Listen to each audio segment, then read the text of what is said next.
Welcome to this week's episode of Insight. During this week's show, we're going to cover three topics. The first one is going to be about Armenia's military budget. Then we're going to move on to cover the recent party congress of the ruling party. And then we're going to close with some controversial statements made by the Speaker of the Armenian Parliament, Alen, Simonyan. According to Armenia's finance minister, next year's military budget is going to be decreased by 15%. This is after last year, it was increased by more than 25%. A few weeks ago, the Prime Minister put this in the context as justified by the unsigned peace deal in Washington that was initialed in August. This comes at the same time that the enemy has actually slightly increased its military budget. Now it's over $5 billion for next year. This is a rather complicated issue, so I wanted to go over into the details and explain to you how all of this makes sense, or it doesn't make sense depending on your point of view. The defense budget, what is announced in Armenia, is almost always understated, as it is actually in many other countries. In Armenia's case, it actually has to do with a lot of infrastructure building bases and other things inside of the country that are usually put under infrastructure and not under the defense budget. If we were to look into the numbers, the actual real numbers of defense spending is probably close to 10% of GDP over the last few years, which will be one of the highest in the world. Spending was also exceptionally high the last few years because we prepaid for probably $3 to $5 billion worth of weapons, mostly coming from India or France. There's also the issue of U.S. weapon sales that have opened up after the August agreement, and I'm assuming that there's an idea to leave a certain amount of money aside in the future to be spent on purchasing U.S. weapons, which will be very critical for us. But even in the context of everything that I'm explaining and analyzing this, this is frankly a mistake. One, because in matters like this, perceptions are just as important as reality, and you cannot be cutting our defense budget at the same time that the enemy is increasing hers.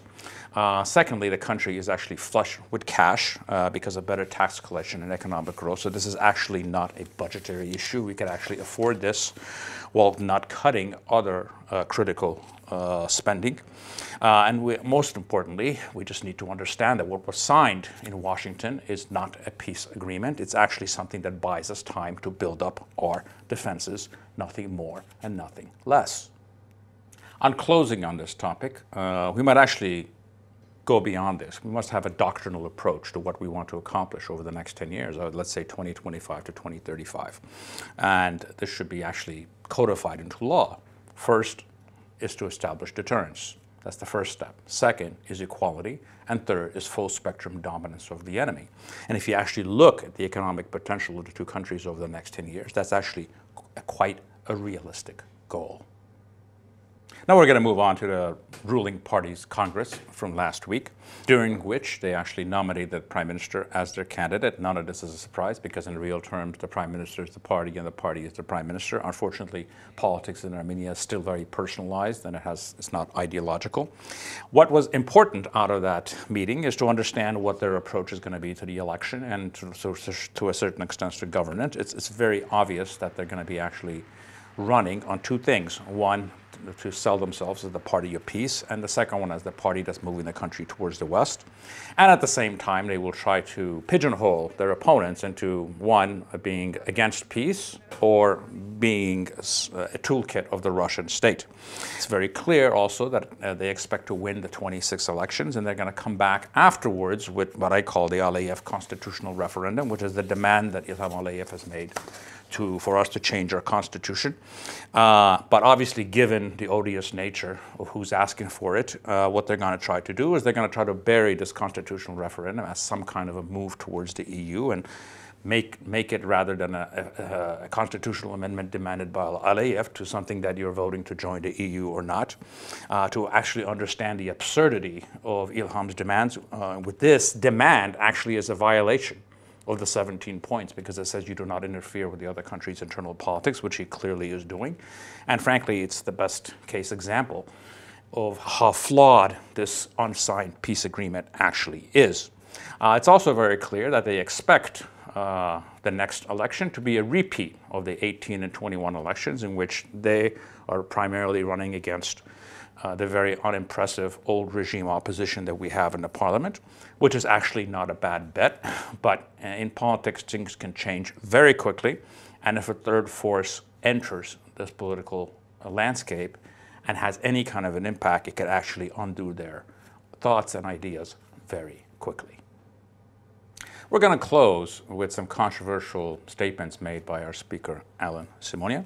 For those of you who are not familiar with Mr. Simonyan, the best way to describe him is when Plato came up with the idea of the philosopher king being the ideal political leader, he was probably thinking about our speaker, Alen Simonyan. Let's see what Mr. Simonyan has to say. In a very short time, Armenians and Azerbaijanis will be trading with each other. We will have a common market of Armenian Azerbaijani goods. Azerbaijani products will be in our stores, Armenian products will be in the stores of Baku and other cities. And this is inevitable, no matter how much you want, I don't know, you make toasts, shout things, jump up in the air, come down again. It is inevitable. They will buy gasoline. Armenians will go to buy it cheaper. They will come because it is profitable that way. Let's see the man on the street response to Mr. Simonyan's statements. I want this planet to be destroyed, to ruin this world. Let there be an earthquake, a 50-point earthquake. Let everyone die. Thank you for joining me with this week's episode of Insights. Day after day, alone on a hill, the man of the foolish grin is keeping perfectly